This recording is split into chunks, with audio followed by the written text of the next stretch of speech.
Hello दोस्तों, कैसे हैं आप सब। उम्मीद है आप सब कुशल मंगल से होंगे। स्वागत है आपका हमारे अपने चैनल में। दोस्तों, यहाँ मेरी कोशिश होती है आप लोगों के लिए समय समय पर क्रॉसड्रेसिंग कहानियाँ लेकर आता रहूँ। अगर आपने अभी तक हमारे अपने चैनल को सब्सक्राइब नहीं किया है तो दोस्तों हमारे अपने चैनल को सब्सक्राइब करके अपना सहयोग ज़रूर दीजिए। आपका सब्सक्राइब और लाइक हमें प्रेरणा देता है।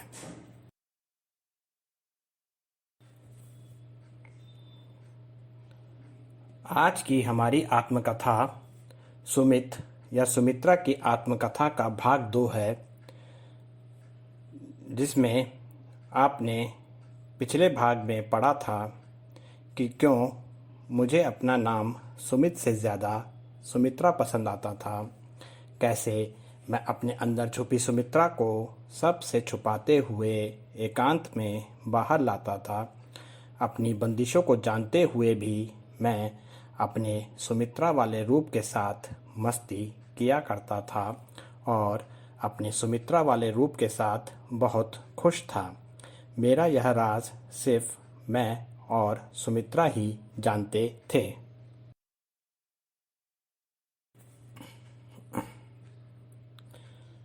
और इस राज में कभी मुझे किसी और को इसका भागीदार बनाने का ख्याल भी नहीं आया। जब सुनिधि मेरे जीवन में आने वाली थी तब यह ख्याल मेरे मन में ज़रूर था, पर जब मेरी बंदिशें मुझ पर हावी होने लगी तब से मैंने यह ख्याल अपने दिल से पूरी तरह से निकाल दिया था। जब अपनी खुशी को पूरा करने के चक्कर में मैंने सुनिधि का ब्लाउज़ पहना तो वह ब्लाउज़ मुझे सुनिधि के और ब्लाउज़ के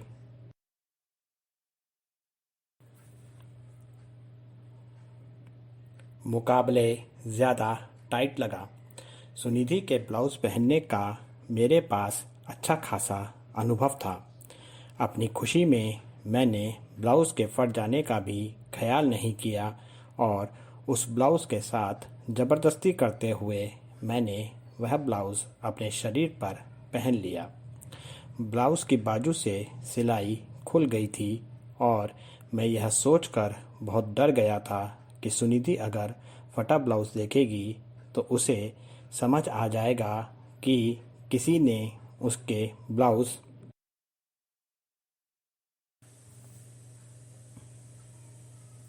के साथ छेड़खानी की है और इस घर में रहने वाले हम दो ही लोग थे।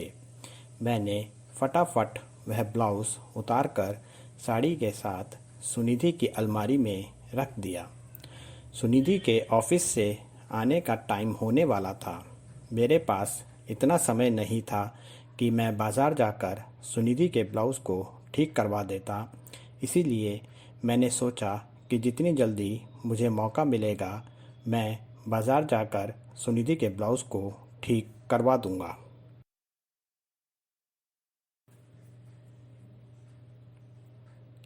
मैं अपने राज सुनिधि के सामने खुल जाने का डर लिए हुए सुनिधि के आने का इंतज़ार करने लगा। मैं अपने मन में भगवान से यही मन्नत मांग रहा था कि सुनिधि आज उस ब्लाउज़ को नहीं देखे तो कल मैं उस ब्लाउज़ की सिलाई को ठीक करा लाऊंगा। पर आज मेरी मन्नत पूरी नहीं होने वाली थी।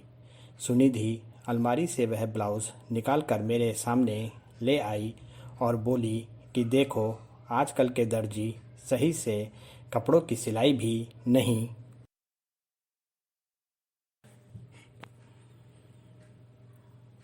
करते हैं। मैंने आज तक ये ब्लाउज़ पहना भी नहीं और इसकी सिलाई खुल गई है। यह बोलकर वह अपना ब्लाउज़ लेकर दर्जी के पास चली गई। वैसे तो मैं बहुत डरा हुआ था, पर सुनिधि के व्यवहार को देखकर मुझे थोड़ा सुकून मिला। मैंने निश्चय ले लिया था कि अब से अपनी खुशी में सुनिधि का ब्लाउज़ पहनते समय इस बात का पूरा ध्यान रखूँगा। मेरी क्रॉस ड्रेसिंग इस घटना के बाद भी पहले की तरह ही चलती रही।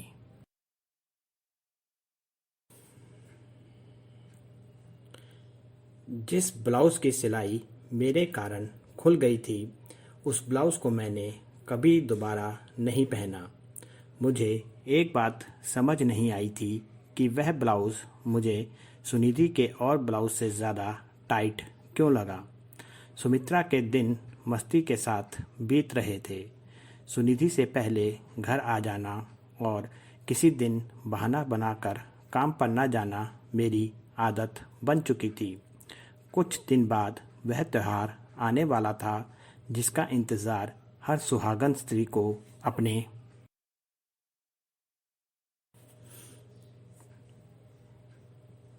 जीवन में रहता है। सुनिधि की तरह ही मैं भी एक सुहागन स्त्री थी और उस त्योहार का मुझे भी बेसब्री से इंतज़ार था। जहाँ तक मैं समझता हूँ, आप उस त्योहार का नाम जान गए होंगे, पर अगर आप नहीं समझे तो वह त्योहार था करवा चौथ। सुनिधि करवा चौथ के लिए बहुत तैयारी कर रही थी। शादी के बाद सुनिधि का यह पहला करवा चौथ था, तो सुमित्रा के लिए भी शादी के बाद यह पहला करवा चौथ था।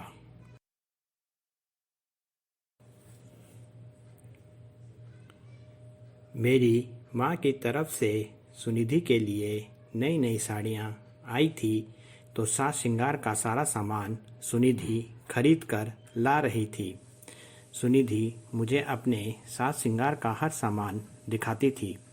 उस सामान को देखकर खुशी मेरी आंखों में सुनिधि से ज़्यादा होती थी। माँ की भेजी साड़ियाँ देखकर सुमित्रा को भी माँ की भेजी साड़ियों का इंतज़ार था। मैं इस बात से संतुष्ट था कि चाहे सारा सामान सुनिधि का हो, पर यह सब सामान मेरा भी उतना ही था।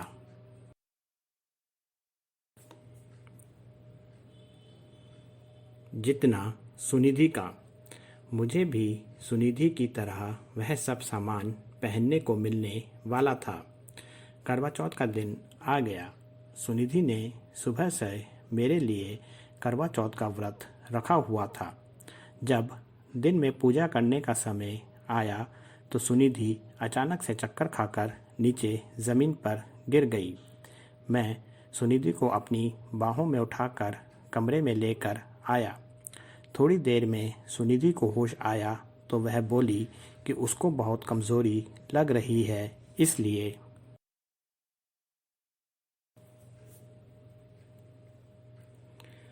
उसकी पूजा करने की हिम्मत नहीं हो पा रही। मैं सुनिधि की सेहत को लेकर चिंतित था, इसीलिए मैंने सुनिधि से कहा कि वह करवा चौथ के व्रत को रहने दे और कुछ खा ले। मेरी बात सुनकर सुनिधि बोली कि ऐसा नहीं हो सकता है, व्रत तो पूरा करना पड़ेगा। मैंने सुनिधि से कहा कि ऐसी स्थिति में तुम यह व्रत कैसे पूरा कर पाओगी। सुनिधि बोली कि इसका एक उपाय है, अगर आप इसके लिए तैयार हो जाओ तो।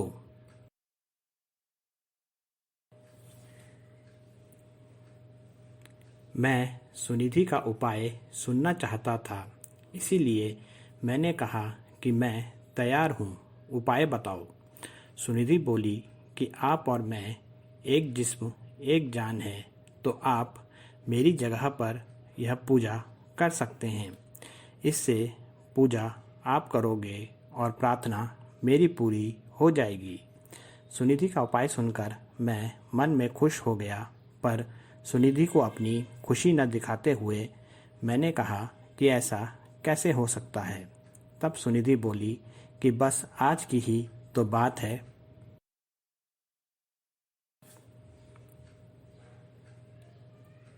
क्या आप मेरे लिए थोड़ी देर के लिए मेरी जगह पर यह पूजा नहीं कर सकते हो? मैंने सुनिधि की हालत को देखते हुए कह दिया कि मैं यह पूजा करने को तैयार हूँ। सुनिधि बोली, बस इतनी बात नहीं है, आपको पूजा मेरे रूप में करनी पड़ेगी, तभी मुझे पूजा का आशीर्वाद मिलेगा। इसके लिए आपको मेरे कपड़े भी पहनने पड़ेंगे।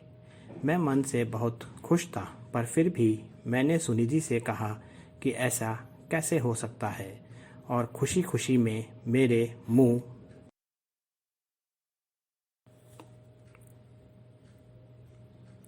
से निकल गया कि तुम्हारे कपड़े वैसे भी मुझे बहुत टाइट आते हैं। सुनिधि मेरी तरफ हैरानी से देखते हुए बोली कि आओ कोशिश करके देख लेते हैं।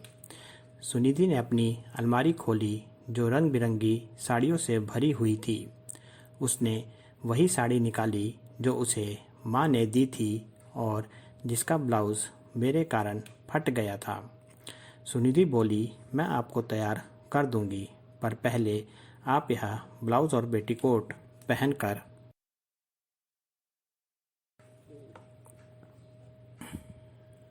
आ जाओ।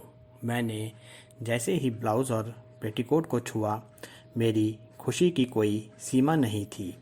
सुनिधि हंसते हुए बोली कि आज मेरा तैयार होने का दिन था, पर मैं दुनिया की पहली स्त्री होंगी जो करवा चौथ पर अपने पति को साड़ी ब्लाउज़ में तैयार कर रही हूँ। मैं बाथरूम में गया और सुनिधि की साड़ी का ब्लाउज़ और पेटीकोट पहनकर बाहर आ गया। मैंने अपने बचपन से लेकर आज तक जितनी बार भी क्रॉस ड्रेसिंग की अकेले में की थी, आज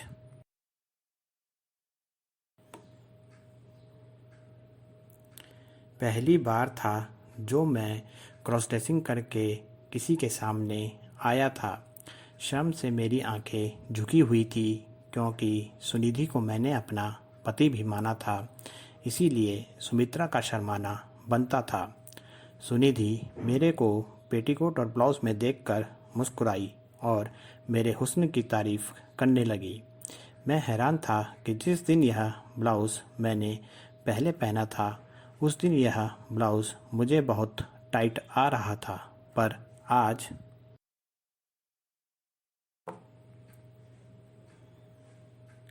यह ब्लाउज़ बिल्कुल मेरे शरीर के नाप का था और मुझे फिट आ रहा था। सुनिधि ने मुझे साड़ी पहनाई और मेरा पूरा साज श्रृंगार भी किया, जिसमें मेरे होठों पर लाल लिपस्टिक, माथे पर सुहागिनों वाली लाल बिंदी, बाहों तक भरी चूड़ियाँ जो रंग बिरंगी थी, आँखों में काजल, गले में एक लंबा सा मंगलसूत्र, नाक में छोटी रिंग, कानों पर लटकन, पाँव में चांदी की पायल, पाँव की उंगली में बिछिया, हाथ और पाँव की उंगलियों पर नेल पेंट और सिर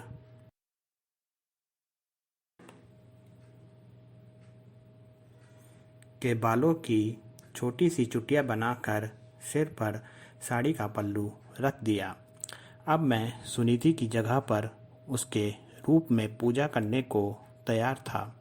मैं बहुत खुश था कि मेरी पत्नी यह सब मेकअप मेरा अपने हाथों से कर रही थी। हर क्रॉस ड्रेसर के लिए तो यह सपने के समान है। मेरा हुस्न देखकर सुनिधि बार बार मेरी तारीफ कर रही थी। मेरा ब्लाउज़ देखकर सुनिधि बोली कि ब्लाउज़ तो एकदम ऐसा लग रहा है जैसे आपके नाप के हिसाब से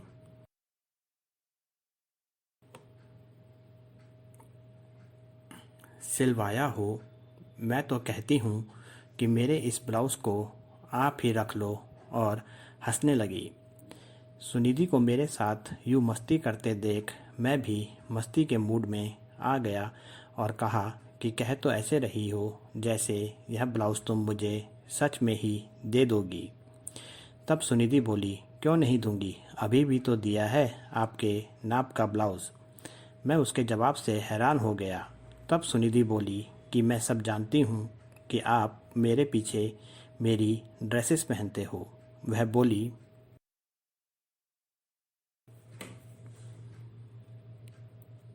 कि यही देखने के लिए तो उसने इस ब्लाउज़ को अपने और ब्लाउज़ से थोड़ा टाइट सिलवाया था और ख़ुद कभी उस ब्लाउज़ को नहीं पहना। टाइट ब्लाउज़ का राज मुझे आज समझ आया था। तब मैंने सुनिधि से पूछा कि आज ब्लाउज़ टाइट नहीं है, तो वह बोली कि उस दिन दर्जी से वह इसे मेरे नाप का करवा कर आ गई थी। आज चक्कर आने का बहाना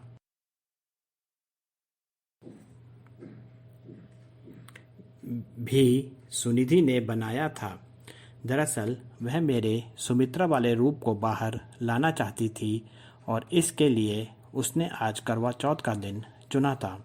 सुनिधि बोली कि उसके लिए सबसे बड़ी खुशी मेरी खुशी है और अगर मुझे सुमित्रा वाले रूप में ज़्यादा खुशी मिलती है तो इसमें उसे कोई परेशानी नहीं है। सुनिधि की यह बात सुनकर मेरी आंखों में आंसू आ गए।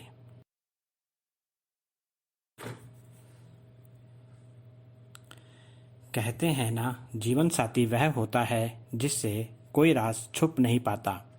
मेरा राज जो बचपन से मेरे दिल में है वो सुनिधि ने जान लिया था। सुनिधि मेरे पास आई और मुस्कुराते हुए बोली कि इतनी मेहनत से उसने मेरा मेकअप किया है, मेरे रोने से वह सब मेकअप खराब हो जाएगा। अब मैं भी हंसने लगा। सुनिधि ने कहा कि अब से हम 3 लोग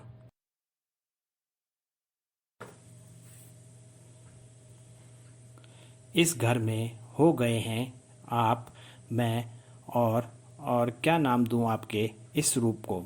मैंने मुस्कुराते हुए शर्म से कहा, सुमित्रा। सच में सुनिधि और मैं एक जिस्म और एक जान हैं। हम दोनों हंसने लगे और सुनिधि बोली कि वह भी जल्दी से तैयार हो जाती है।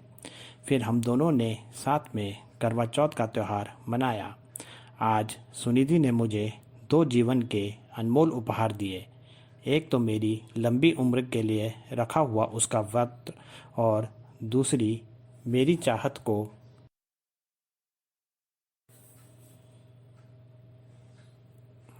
बाहर लाने का।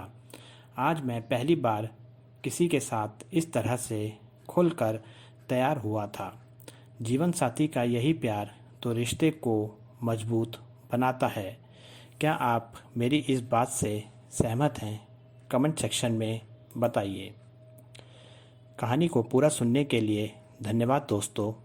उम्मीद करता हूँ आपको कहानी पसंद आई होगी। कहानी को लाइक करके अपनी सहमति दीजिए और हमारे अपने चैनल को सब्सक्राइब कीजिए। मिलते हैं नई कहानी के साथ जल्दी ही। आपका अपना नयन भास्कर।